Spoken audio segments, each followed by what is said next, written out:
सम्माननीय अध्यक्ष महोदय, युवा तथा खेलकुद मन्त्रालयको आगामी वर्षका लागि विनियोजन विधेयकमा प्रस्तावित कार्यक्रम बजेटमाथि विभिन्न मान्यज्यूहरूले महत्त्वपूर्ण सुझावहरू जिज्ञासाहरू राख्नुभएको छ। म सर्वप्रथम छलफलमा सहभागी हुनुहुने सबै मान्यज्यूहरूलाई धेरै धेरै धन्यवाद र आभार व्यक्त गर्न चाहन्छु। विशेष गरी युवा तथा खेलकुद मन्त्रालयका सन्दर्भमा मान्यज्यूहरूबाट त्यति धेरै जिज्ञासाहरू प्रश्नहरू पनि आएको छैन। तसर्थ मैले धेरै लामो समय सभाको लिनु त्यति धेरै वाञ्छनीय हुन्छ जस्तो ठानेको पनि छैन। फेरि पनि संक्षिप्त रूपमा उठेका विषयहरू केही विषयहरू राख्न चाहन्छु। पहिलो कुरा त मान्यज्यूहरूले पनि त्यो महसुस गर्नुभएको छ, गम्भीर चासो सरोकार राख्नुभएको छ। म धन्यवाद भन्न चाहन्छु। विशेष गरी युवाको क्षेत्रमा, खेलकुदको क्षेत्रमा, यति महत्त्वपूर्ण क्षेत्रमा स्रोत विनियोजनमा जति धेरै प्राथमिकता पाउनुपर्ने हो त्यो प्राथमिकता नभएको कुरामा मान्यज्यूहरूले जुन चिन्ता राख्नुभएको छ, म त्यसमा सहमत हुँदै मान्यज्यूहरूलाई धन्यवाद भन्न चाहन्छु। फेरि पनि अहिलेको जो प्रतिकूल परिस्थिति छ, कोरोना संक्रमणको यो महामारीको यो अवस्थाका कारणले पनि हाम्रो देशको राष्ट्रिय अर्थतन्त्रलाई पारेको प्रत्यक्ष प्रभावका कारणले पनि अहिले स्रोत विनियोजनमा हाम्रा सामु, राज्यका सामु केही सीमाहरू छन्, बाध्यताहरू छन् भन्ने यो परिस्थितिको जानकार पनि हामी सबै छौँ। फेरि पनि मलाई विश्वास छ आगामी दिनहरूमा मान्यज्यूहरूले राखेका यी महत्त्वपूर्ण सरोकारहरूलाई भोलिका दिनहरूमा सम्बोधन हुने नै छ। खेल क्षेत्रले, युवा क्षेत्रले भोलिको दिनमा पर्याप्त राज्यको प्राथमिकता स्रोत विनियोजनका सन्दर्भमा पाउनेछ भन्ने त्यो आशा विश्वास मैले पनि लिएको जानकारी मान्यज्यूहरूको बिचमा सामान्य अध्यक्षज्यू मार्फत राख्न चाहन्छु। स्वाभाविक रूपमा बजेट न्यून भएको परिस्थिति सँगसँगै युवा तथा खेलकुद मन्त्रालयले अहिलेको बजेट तयार गरिरहँदा स्वाभाविक रूपमा नेपाल कम्युनिस्ट पार्टी नेकपाको चुनावी घोषणापत्र, हाम्रो देशको संविधान, देशको कानुन, हाम्रो 15औं आवधिक योजना लगायत नेपाल सरकारका नीतिहरू र मन्त्रालयले विगतदेखि नै आरम्भ गरेका जुन निर्दिष्ट लक्ष्य उद्देश्यहरू छन् त्यसलाई ध्यानमा राखेर नै स्पष्ट नीति बनाएर एउटा मापदण्ड तयार गरेर त्यस हिसाबले बजेट विनियोजन भएका कारण मान्यज्यूहरूको खास गुनासो देखिएको छैन। यसका लागि मान्यज्यूहरूलाई म धेरै धन्यवाद पनि भन्न चाहन्छु र भोलिका दिनहरूमा यसलाई निरन्तरता दिँदै जति मान्यज्यूहरूले सुझावहरू राख्नुभएको छ, मान्यज्यूहरूका सुझावहरूलाई आत्मसात गर्दै अझै युवा क्षेत्र, खेल क्षेत्रमा देखिएका समस्याहरूलाई सम्बोधन गर्ने दिशातर्फ मन्त्रालयले गम्भीरतापूर्वक ध्यान दिनेछ। त्यस हिसाबले हामीले काम गर्नेछौँ, यो विश्वास पनि मान्यज्यूहरूलाई राख्न चाहन्छु। जो मान्यज्यूहरूले आम नेपाली युवाहरूलाई स्वरोजगार र आत्मनिर्भर बनाउने, हाम्रा युवाहरूलाई खोज अध्ययन अनुसन्धानतर्फ लगाउने यो आजको एउटा राष्ट्रिय आवश्यकता हो। हाम्रो सामु देखिएका यी चुनौतीहरू पनि हुन्। यिनै कुराहरूलाई आत्मसात गर्दै अहिले स्वाभाविक रूपमा सङ्घीय लोकतान्त्रिक गणतन्त्रको स्थापनासँगै यो राजनीतिक परिवर्तनसँगै हिजोको सामन्ती अवशेषका रूपमा रहेका कतिपय सामन्ती संस्कृतिका अवशेषहरूलाई समूलान्त्य गरेर नेपाली समाजलाई एउटा समतामूलक सामाजिक न्यायमा आधारित एउटा समुन्नत समाज निर्माण गर्नुपर्ने, सबै खालका शोषण विभेद अन्त्य गर्नुपर्ने यो दिशातर्फ पनि समाजलाई सामाजिक सांस्कृतिक रूपान्तरणको अभियानलाई पनि तीव्र गतिमा अगाडि बढाउनु पर्नेछ र त्यस दिशातर्फ सचेत परिवर्तनका सम्भाग नेपाली युवाहरूलाई त्यस दिशातर्फ परिचालित गर्नुपर्ने आजको आवश्यकता छ। यसलाई नै परिलक्षित गर्दै अहिले प्रस्तावित बजेट कार्यक्रममा सामाजिक जागरण, रूपान्तरण समृद्धिका लागि युवा अभियान भन्ने कार्यक्रम अगाडि सारिएको छ। त्यसको विस्तृत बजेट कार्यक्रममा नै सबै कुरा सविस्तार भएका हुनाले अहिले मैले चर्चा गरेर मैले समय लिन चाहिन। फेरि पनि मान्यज्यूहरूको जुन चिन्ता राख्नु भएको छ, अहिले कोरोना संक्रमणका कारण जो विदेशबाट फर्किएका हाम्रा युवाहरूलाई कसरी हामीले रोजगारीको सृजना गर्न सक्छौँ भन्ने सन्दर्भ पनि मान्यज्यूहरूको छ। स्वाभाविक रूपमा यी विषयहरू एउटा आम सरकारका विषय, एउटा क्रस कटिङ इस्यु, यो युवाहरूका विषय भनेका एउटा क्रस कटिङ इस्यु भएका हिसाबले पनि यो विभिन्न मन्त्रालय अन्तर्गत पनि युवाहरूका यी विषयहरूलाई सम्बोधन गर्ने हिसाबले बजेट कार्यक्रम आएकै छन् र अरू अन्तर सम्बन्धित मन्त्रालयहरूबाट पनि यी कुराहरू सम्बन्धित हुने त्यो आशा अपेक्षा हामीले गरेका छौँ भने विशेष गरी युवा तथा खेलकुद मन्त्रालयको सन्दर्भमा नेपाल स्काउटको तर्फबाट, त्यसै गरी राष्ट्रिय युवा परिषदको तर्फबाट र युवा तथा साना व्यवसाय तथा युवा स्वरोजगार कोष मार्फत, विशेष गरी युवा स्वरोजगार कोष मार्फत विदेशबाट फर्केका युवाहरूलाई बिना धितो सहुलियत दरमा एउटा कर्जा लगानी गरी युवाहरूलाई स्वरोजगार बनाउने त्यो कार्यक्रम पनि रहेको बेहोरा म मान्यज्यूहरूलाई राख्न चाहन्छु र यस हिसाबले युवा परिचालन गर्ने दिशातर्फ स्वाभाविक एउटा अभियान नै सञ्चालन गर्ने हिसाबले नै प्रस्तावित बजेट कार्यक्रम आएको छ। यसै गरी मान्यज्यूले जो खेलाडीहरूले समयमा पुरस्कार पाउने कुरामा ढिलाइ भयो भन्ने जुन एउटा गुनासो राख्नु भएको छ, जिज्ञासा राख्नु भएको छ, यो 13औं साग गेम सम्पन्न भइसके पछाडि हाम्रा खेलाडीहरूलाई एउटा उत्साहजनक हिसाबले पुरस्कृत गरौँ। खेलाडीहरूले जो खेल क्षेत्रको माध्यमद्वारा एउटा देशको सान मान इज्जत प्रतिष्ठा र गरिमालाई माथि उठाउनका लागि नेपालको खेलकुद क्षेत्रले निर्माण गरेको गौरवशाली इतिहासलाई अझै चम्काउने हिसाबले 13औं सागमा नेपाली खेलाडीहरूले जुन योगदान गरे, जुन सफलता प्राप्त गरे, स्वाभाविक ती खेलाडीहरूलाई उनीहरूको योगदानको कदर गर्नु, उनीहरूलाई सम्मान गर्नु, प्रोत्साहित गर्नु राज्यको दायित्व थियो, कर्तव्य थियो। त्यो कर्तव्यलाई, त्यो दायित्वलाई हेरेर नै सरकारले एउटा उत्साहजनक ढङ्गबाट हाम्रा स्वर्ण पदक विजेता खेलाडी, रजत पदक विजेता खेलाडी, यसै गरी काँस्य पदक विजेता खेलाडीहरूलाई एउटा आकर्षक पुरस्कारको घोषणा पनि सरकारले गरेको अवस्था थियो। त्यसै गरी हाम्रा प्रशिक्षकहरू र खेल सङ्घलाई पनि पुरस्कृत गर्ने हिसाबले जुन सरकारको तर्फबाट सम्माननीय प्रधानमन्त्रीज्यूले जुन आकर्षक पुरस्कार घोषणा गरेको अवस्था थियो, त्यसलाई हामीले कार्यान्वयन गर्नका लागि भइरहेको जो हाम्रो खेलाडीहरूलाई पुरस्कार र सम्मान गर्ने जुन कार्यविधि थियो, त्यो कार्यविधिलाई संशोधन गरेर सरकारको तर्फबाट सम्माननीय प्रधानमन्त्रीज्यूले घोषणा गरे अनुरूप कार्यविधि संशोधन गरेर जो क्याबिनेटबाट नै त्यसलाई संशोधन गरेर अगाडि बढ्नुपर्ने एउटा परिस्थिति एकातर्फ थियो भने अर्कोतर्फ खेल क्षेत्रमा विगतदेखि नै विशेष गरी सुशासनका पाटबाट, आर्थिक सुशासनका हिसाबले पनि विगतमा जुन हिसाबले टीका टिप्पणीहरू खेल क्षेत्रमा थिए त्यसलाई समूल अन्त्य गर्ने हिसाबले नै एउटा खेल क्षेत्रमा एउटा सुशासन कायम गर्ने हिसाबले धेरै प्रयासहरू, धेरै सुधार भएको कुरा मान्यज्यूहरूलाई अवगत नै छ। त्यसलाई समेत मध्यनजर गर्दै जो विगतमा पेस्की लिएर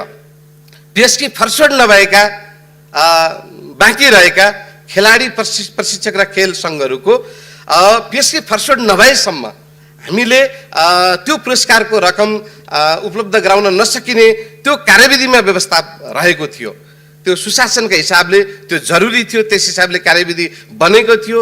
त्यो हिसाबले यो पेस्की फरसोड गर्ने लगायतका केही तयारी, केही प्रक्रियाहरू पुरा गर्नुपर्ने भएका हिसाबले मात्रै केही समय ढिलाइ हुन गएको अवस्था थियो।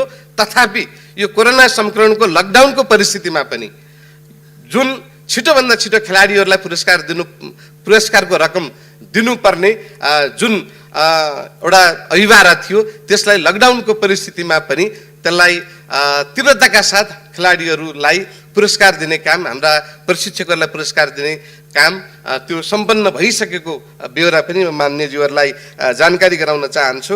र जुन हिसाबले मान्यज्यूहरूले जुन सुझावहरू, जुन महत्त्वपूर्ण जुन सरकारहरू राख्नु भएको छ, भोलिका दिनहरूमा यसलाई गम्भीरतापूर्वक आत्मसात गर्दै मितव्ययिताको सन्दर्भ पनि मान्यज्यूहरूले उठाउनु भएको छ। बजेट कार्यान्वयन गर्ने सन्दर्भमा पनि मितव्ययितालाई अत्यन्तै ध्यानमा राखेर नै काम गरिनेछ। यो विश्वास पनि मान्यज्यूहरूलाई आश्वस्त तुल्याउँदै विश्वास दिलाउँदै म खर्च कटौतीको प्रस्ताव गर्नुहुने मान्यज्यूहरूलाई आफ्नो खर्च कटौतीको प्रस्ताव फिर्ता लिइदिनु अनुरोध गर्छु। त्यसै गरी सबै मान्यज्यूहरूलाई यो प्रस्तावित कार्यक्रम र बजेट पारित गरिदिनु हुन समेत म विनम्रतापूर्वक हार्दिक अनुरोध गर्न चाहन्छु। धन्यवाद। मान्य सदस्यहरू, मान्य युवा तथा खेलकुद मन्त्री जगत बहादुर सुनार विश्वकर्माले दिनुभएको जवाफका सम्बन्धमा स्पष्टीकरण माग गर्न चाहनुहुने मान्य सदस्यहरूलाई समय उपलब्ध गराउँछु। विनियोजन विधेयक अन्तर्गत सम्बन्धित मन्त्रालयको विनियोजन शीर्षकहरूमाथिको छलफलमा भाग लिनुभएका मान्य सदस्यहरूले मात्र स्पष्टीकरण माग गर्न पाउनुहुने बेहोरा जानकारी गराउँदछु। स्पष्टीकरण माग गर्न चाहनुहुने प्रत्येक मान्य सदस्यलाई 1 मिनेटको समय निर्धारण गरेको छु। माननीय अनिता देवकोटा। सम्माननीय अध्यक्षज्यू मार्फत म मन्त्रीज्यूलाई प्रश्न गर्न चाहन्छु। युवा तथा नवप्रबन्धन केन्द्र स्थापना गर्ने उल्लेख गरिएको छ। यस्तै युवा परिचालनको कुरा पनि छ। यस्ता केन्द्रहरू कसलाई सञ्चालन गर्छन् भन्ने कुराहरू स्पष्ट छैन। कतै यो नेकपाका आफ्नै कार्यकर्ताहरू भर्ती गर्ने केन्द्र त होइन भनेर म प्रश्न गर्न चाहन्छु। त्यसै गरी आर्थिक सुशासनका कुराहरू आए, खेलाडीलाई पोसाक नै मन्त्रीहरूले पोसाक लिने यही हो आर्थिक सुशासन भन्न प्रश्न गर्न चाहन्छु। माननीय रमेश जङ रायमाझी। सामान्य अध्यक्ष महोदय, म आफै स्वयं चाहिँ पूर्व अन्तर्राष्ट्रिय स्तरको खेलाडी हुँ र म आज त्यो क्षेत्रमा मेरो भविष्य सुनिश्चित छैन भनेर म त्यो क्षेत्र छोडेर यतातिर यहाँ राष्ट्रिय सभामा आइपुगेको छु र मान्छेलाई आकर्षण गर्न सक्ने, त्यो क्षेत्रमा खेलकुदमा सहभागी हुन सक्ने र त्यहाँ चाहिँ मेरो भविष्य सुनिश्चित छ भन्ने खालको कुनै त्यस्तो आकर्षण खालको कार्यक्रमहरू कुनै आएको देखिँदैन र सरकारले त्यसरी युवाहरूलाई चाहिँ मेरो भविष्य सुनिश्चित छ भनेर त्यहाँ चाहिँ आकर्षित हुने खालको कार्यक्रम देखिँदैन। त्यसकारण यो विषयमा मन्त्रीज्यूले प्रश्न पार्नको लागि प्रश्न राख्न चाहन्छु। धन्यवाद। मान्य प्रकाश पन्त। सम्माननीय अध्यक्ष महोदय मार्फत मान्य मन्त्रीज्यूलाई जिज्ञासा। खेलाडीहरूले आफ्नो दुःख सुखले 209वटा साग पदकहरू जिते, खेलाडी केन्द्रित नै कार्यक्रम भएन, उनीहरूलाई सुविधा हुने कुराले भन्ने कुरा आएको छ। म यसमा स्पष्ट हुन चाहन्छु। र अब यो कोरोनामा अब युवा केन्द्रित कार्यक्रम सरकारसित के छ? अब यो युवा कृषि खेलकुददेखि लिएर सेना प्रहरीदेखि लिएर यो उद्योग धन्दा विश्वविद्यालय जहाँसुकै युवा अहिले सांसदमा पनि युवा संसदमा पनि सरकारमा पनि युवा, तर यो केन्द्रित कार्यक्रम के छ भन्ने कुरा एउटा। र अर्को क्वेसन, साग पछाडि पारा साग हुन्छ कि हुँदैन? धन्यवाद। माननीय सदस्यहरू, अब म मान्य सदस्यहरूले सोध्नुभएको स्पष्टीकरणका सम्बन्धमा प्रश्न पार्न मान्य युवा तथा खेलकुद मन्त्री जगत बहादुर सुनार विश्वकर्मालाई समय उपलब्ध गराउँदछु। सम्माननीय अध्यक्ष महोदय, पूरक प्रश्नमा सहभागी हुने सबै मान्यज्यूहरूलाई म फेरि पनि धेरै नै धन्यवाद र आभार व्यक्त गर्न चाहन्छु। जससँग मान्यज्यूहरूले प्रश्न राख्नुभएको छ, नवप्रवर्धन केन्द्र स्थापनाका सन्दर्भमा यो नवप्रवर्धन केन्द्र स्थापना हामीले 7वटै प्रदेशमा क्रमशः स्थापना गर्ने लक्ष्यका साथ यो एउटा नयाँ कार्यक्रम अगाडि सारिएको अवस्था हो। अहिले प्रदेश नम्बर 1बाट यसलाई हामी सुरु गर्न खोज्दैछौँ। अब जहाँसम्म यो एउटा नयाँ कार्यक्रम भर्खरै आएको छ, त्यसको हामी सुरुवातीको चरणमा छौँ। अब त्यो कार्यक्रम कार्यान्वयनमा नजाँदै अहिले नै अरू ढङ्गको आशंका गर्नु भनेको यो अलि नकारात्मक हुन्छ कि यस दिशातर्फ पनि हामी सबैले सोच्नुपर्छ होला। एउटा सकारात्मक दृष्टिकोण र सोचका साथ नै हामी अगाडि बढ्नु बेस हुन्छ होला जस्तो लाग्छ। अब जहाँसम्म पोसाकको कुरा छ, अब मान्यज्यूलाई कताबाट के यो सूचना मान्यज्यूले प्राप्त गर्नुभयो, कुनै मन्त्री वा पदाधिकारीहरूलाई पोसाक उपलब्ध गराइएको अवस्था होइन छैन। त्यसकारण यो भ्रममा नरहनका लागि पनि म मान्यज्यूलाई स्पष्ट गर्न चाहन्छु। अब जहाँसम्म खेलाडीहरूलाई एउटा आफ्नो खेल जीवनको एउटा भविष्यको सुरक्षाको जुन प्रश्न छ यो अत्यन्त अहम र गम्भीर प्रश्न हो। यो आवश्यक कुरा हो। यो धेरै महत्त्वपूर्ण प्रश्न मान्यज्यूले राख्नु भएको छ। म धेरै धन्यवाद पनि व्यक्त गर्न चाहन्छु। यो कुरालाई हृदयङ्गम गर्दै वर्तमान सरकार गठन भएसँगै हामीले ओलम्पिकमा सहभागी ओलम्पियन नेपाली खेलाडीहरूलाई उहाँले पुर्याउनु भएको खेल क्षेत्रमा पुर्याएको योगदानलाई कदर गर्दै ती खेलाडीहरूलाई सम्मान गर्नका लागि खेल क्षेत्रको सम्मानका खातिर मासिक 3000 का दरले नेपाली ओलम्पियनहरूलाई सम्मान भत्ता दिने व्यवस्थाको सुरुवात गर्यौं। जो आर्थिक वर्ष 74-75 मा र 75-76 मा त्यो सम्मान भत्तालाई 1000 वृद्धि गरेर मासिक 4000 का दरले त्यो व्यवस्था गरेर हाम्रा खेलाडीहरूले प्राप्त गरिरहनु भएको छ। अर्को तर्फ जो अन्तर्राष्ट्रिय औपचारिक प्रतियोगिताहरूमा स्वर्ण पदक विजेता खेलाडीहरूलाई सुरुवातमा मासिक 5000 का दरले सम्मान भत्ता दिने व्यवस्था गर्यौं र दोस्रो आर्थिक वर्षमा आइपुग्दा 1000 बढाएर 6000 मासिक रूपमा दिने व्यवस्था गर्यौं भने अहिले आगामी आर्थिक वर्षका लागि पनि त्यसलाई निरन्तरता गरिएको छ। र सँगसँगै म के पनि अनुरोध गर्न चाहन्छु भने 13औं सागमा हाम्रा स्वर्ण पदक विजेता खेलाडीहरूलाई समेत यो आगामी आर्थिक वर्षको सुरुवात साउन महिनादेखि नै लागू हुने गरी हाम्रा स्वर्ण पदक विजेता खेलाडीहरूले मासिक 6000 का दरले सम्मान भत्ता पाउँदै हुनुहुन्छ। त्यो व्यवस्था अहिलेको प्रस्तावित कार्यक्रम बजेटले गरेको बेहोरा पनि म मान्यज्यूहरूलाई जानकारी गराउन चाहन्छु। स्वाभाविक रूपमा यसका अलावा हाम्रा खेलाडीहरूलाई उचित तालिम प्रशिक्षणको प्रबन्ध गर्नुपर्ने कुराहरूदेखि त्यसलाई व्यवस्था गर्ने दिशातर्फ पनि बजेटले सम्बोधन गरेको छ। सँगसँगै खेल्दा हुने सम्भावित दुर्घटनालाई हेरेर खेलाडीहरूको दुर्घटना बिमा गर्ने कुरा, खेलाडीहरूको स्वास्थ्य बिमा र जीवन बिमाका लागि समेत व्यवस्था गरिएको छ। यो वर्तमान नेपाल कम्युनिस्ट पार्टी नेकपाको सरकार गठन भएदेखि नै खेल क्षेत्रमा देखिएका यी नगरी नहुने खेलाडीहरूसँग सम्बन्धित यी गम्भीर विषयहरूलाई सरकारले आत्मसात गरेर नै त्यो स्रोत साधनले भ्याएसम्म यी सबै विषयहरूलाई व्यवस्थित गर्दै अगाडि बढाइएको कुरा पनि म मान्यज्यूलाई राख्न चाहन्छु। अब जहाँसम्म मान्यज्यूहरूले ठिकै राख्नु भएको छ, हाम्रो 13औं सागमा जसरी नेपालले जुन सफलता हासिल गर्यो, स्वाभाविक यो सफलताको श्रेय भनेको हाम्रा खेलाडीहरूलाई जान्छ। खेलाडीहरूले अथक मेहनतका साथ एउटा साहसका साथ धेरै प्रतिकूलताका बावजुद पनि नेपाली खेलाडीहरूले एउटा नेपाल राष्ट्रको लाई र सिंह हामी नेपालीहरूका शिरलाई उच्च पार्ने गरी खेल क्षेत्रमा एउटा नयाँ कीर्तिमान कायम गर्ने गरी जुन सफलता नेपाली खेलाडीहरूले प्राप्त गरे, नेपालको खेल क्षेत्रले जुन एउटा नयाँ इतिहास रच्न सफल भयो, यो हामी सबैको लागि खुसी र गर्वको पनि कुरा छ। सँगसँगै खेलाडीहरूको त्यो मेहनतसँगै, खेलाडीहरूले गरेको त्यो योगदानसँगै स्वाभाविक सरकारको तर्फबाट पनि, मन्त्रालयको राष्ट्रिय खेलकुद परिषदको तर्फबाट पनि म मान्यज्यूलाई जानकारी गराउँ, झन्डै 1.5 वर्ष जो हामी 75 सालको भदौमा 18औं एसियन गेम इन्डोनेसियामा हुँदै थियो।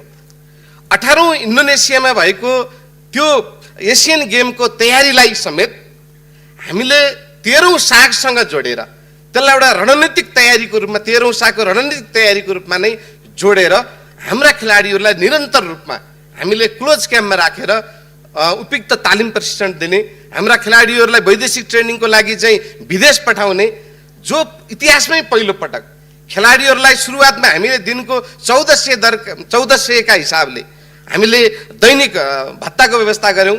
पछाडि त्यसलाई बढाएर दैनिक 2200 अनि त्यसलाई बढाएर 2500 बढाएर 2750 सम्म दैनिक भत्ता हाम्रा खेलाडीहरूलाई चाहिँ त्यो प्रबन्ध गरेर खेलाडीहरूलाई पर्याप्त एउटा त नभनौँ तर पनि एउटा आधारभूत एउटा न्यूनतम चाहिने एउटा त्यो खालको एउटा सेवा सुविधा र सहुलियत त्यो वातावरण निर्माण गरेर जुन हिसाबको प्रयास भयो, झन्डै 1.5 वर्ष पाउने 2 वर्षसम्मको लगातारको हाम्रो तयारी र प्रयासको प्रतिफल नेपाली खेलाडीहरूले जुन सफलता प्राप्त गरे, यो हामी सबैका लागि खुसी र गौरवको कुरा छ। जहाँसम्म पारासाग गर्ने सन्दर्भमा यो स्वाभाविक रूपमा यो दक्षिण एसियाली ओलम्पिक कमिटीको समेत योजनाभित्र कुन देशमा कति बेला कस्ता किसिमका प्रतियोगिताहरू गर्ने भन्ने कुरा त्यता पनि सम्बन्धित विषय भएका हिसाबले अहिले स्वाभाविक रूपमा साग गेमको योजना साउथ एसियन ओलम्पिक कमिटीले पनि गरिसकेको अवस्था छैन।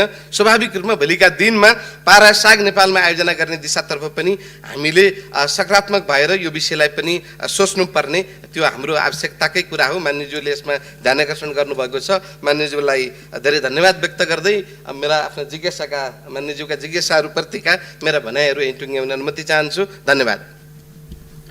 मान्य सदस्यहरू, युवा तथा खेलकुद मन्त्रालय सम्बन्धी विनियोजन शीर्षक माथिको छलफल यहीँ समाप्त हुन्छ।